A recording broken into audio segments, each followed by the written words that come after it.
Well, let's start with the brothers and sisters. So, well, brothers and sisters, I have a younger brother. May he rest in peace.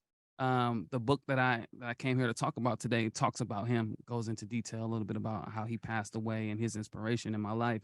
I have 4 sisters, and then I'm the only living son of my mother's right now. Mm-hmm. Yep. Mm-hmm. I'm my mom's oldest child and my father's youngest child. Mm, mm, mm, mm.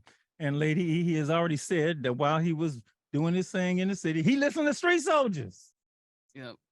So right now I have a, if people don't listen to Street Soldiers, they can't come on the show. No, no, but it's great.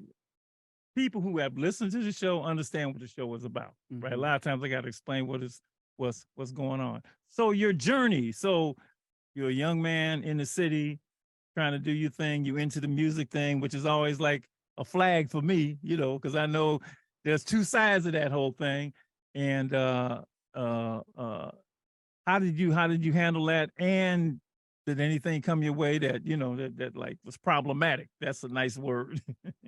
Yeah, it's like a little early drama that I've gotten into, you mean? Yeah. So yeah, I've gotten into a little bit of trouble growing up, you know. I've gone to juvenile hall before. I've even gone to jail before as an adult on some mistaken identity stuff. Just, you know, just being you know, in an urban community, being in the wrong place while I was doing a little sweep, ended up in jail, having to bail out and the case get dropped, you know. So luckily I wasn't able to, I didn't, you know, get convicted of anything. I did go to juvenile hall on I can talk about that on here. Yeah, I went to juvie on some, it was fighting and I got suspended from school, came back to school. What school were you at? I went to, so. Don't say McAteer because everybody I know was at McAteer. So I ended up coming to Gal. Oh, Gal. I graduated high school from Gal, but before I even came to the city, my family had us all around the whole Bay Area. So from East Palo Alto, we moved to just San Francisco, and from San Francisco we moved to Hayward. Hayward we moved to Visalia, and from Visalia we moved to Fairfield. Wow, Visalia, so that's a minute. Yeah, so while I was in Fairfield, got into a little fight, a little scuffle.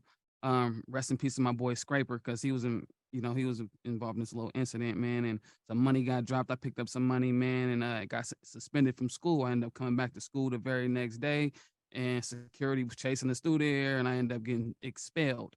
The wild part about this story is when the security finally noticed me on campus, I ran off campus. Police officer arrested me. This is around lunchtime. So he drove me right back to the front of the school, Armio High School in Fairfield. During lunchtime, when everybody's outside, I'm sitting in the back of the police car. And then he asked the principal, what do you want me to do with him? Want me to let him go or what? And he's like, teach him a lesson. And so it took me to juvenile hall. And, you know, I spent that 4 days just crying and, you know, listening to stories from my cellmate. Rest in peace to Chris. He was my cellmate while I was in there. And it wasn't his first time though. So it was, you know, kind of breaking it down to me how things go in juvenile hall. And it was only 4 days for me, but those were some experiences that I think were impactful because it helped create this. You didn't like being in jail, did you? To be at, you know. You didn't like being in jail. But that wasn't my last little, right, you know. right.